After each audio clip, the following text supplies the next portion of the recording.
Hello everyone, I hope you are doing well. Today I'm gonna discuss chapter 24 Fashions and Language Teaching Methodology.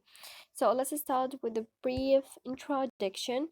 We know that how methodology plays an important role in language.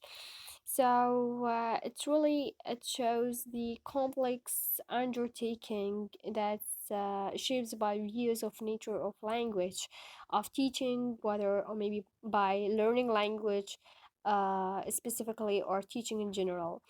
So here it shows that one product of applied linguistics actually that attempts and emphasizes to crystallize the theoretical views of language, or maybe language education to prescribe teaching materials, procedures, or certain techniques and methods.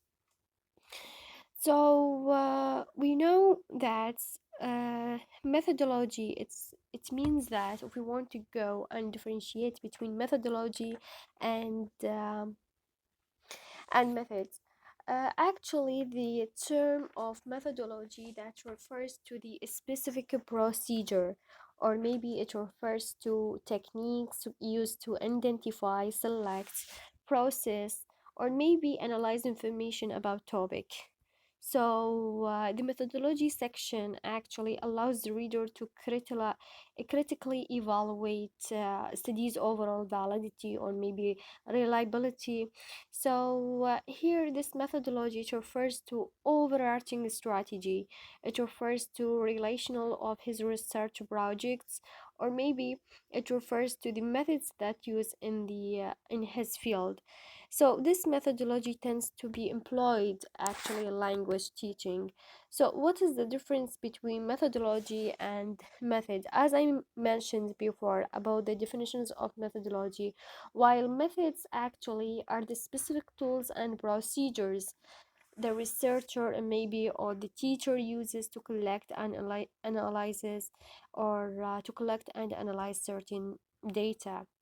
And that includes, for example, just like statistical tests or surveys, experiments, or uh, certain numbers that it deals with the quantitative. Yeah.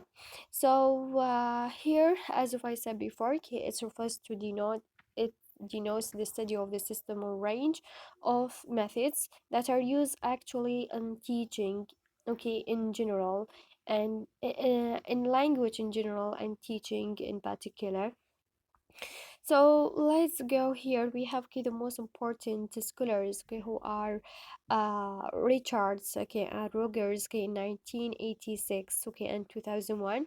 Actually, both describe the this approach in different concepts or different phases that relate to the approach, design, and procedure, and the how these approaches actually or this approach or this method refers to the to underpinning the theory of language and language learning. So all these we gonna discuss a certain methods or approaches that deal that have these methods or procedures have a great deal throughout applying them in the classroom.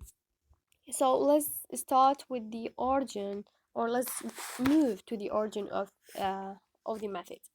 Actually, the origin of the methods, it's really important to know what is the origins of of uh, these certain methods and approaches. Sorry. We know that the language teaching actually methods derive from various of different standpoints, and how this language especially deals with the language learning in general and second or foreign language in particular, and how language learning has been previously described in terms of behaviors, or maybe by habit information, or maybe by innate language acquisition device. So here show the dimensions of language is facilitated by intent teachers maybe, or maybe by opportunities of teachers, so, or publication in various media and training by different opportunities of teachers. So here we have different views of language. We have keywords, okay, that each type, okay, it refers, okay, to his scholar and it's the period of time. For example, just like we have structure and rules by Honey 1997, social site, okay, semiotic holiday in 1973, okay, habit formation, uh we have LID, okay, by Chomsky, okay, or we have meaning oriented, Michel 1994, okay, second language acquisition, okay, and the foreign language acquisition. We have second language different from foreign language acquisition in 1970 by Stern. So let's start by these different methods actually, or the approaches that the teacher actually employ one of these methods, or maybe he combines by two or maybe three methods in the classroom. So let's start by the first one. We know that the first one is really important part, which is or important part in the classroom, which is the grammar translation method. This method actually derived from Greek and Latin, since we know that, okay, Greek refers to the classical language that taught in Europe, and how a grammar actually as discipline had its roots in Greek and Roman scholarship. I want to mention the most important objective of this method actually to is to instill intellectual rigor, or maybe to transmit culture values from one generation to the other generation, and gives the priority to the written language rather than the spoken language, by the way. So, and actually it focuses on both competence and performance, and how the comprehension throughout translation language from target language to mother tongue, as well as by it focuses on competence developed from mother tongue to target language. Here let's go to this is one of the, as I mentioned. So let's go to the second method, which is direct method. So the second method, which is the direct method, okay, and this direct method actually, uh, that's okay. We know that it is direct method that's happened by Charles, or that actually described by Charles in 1949.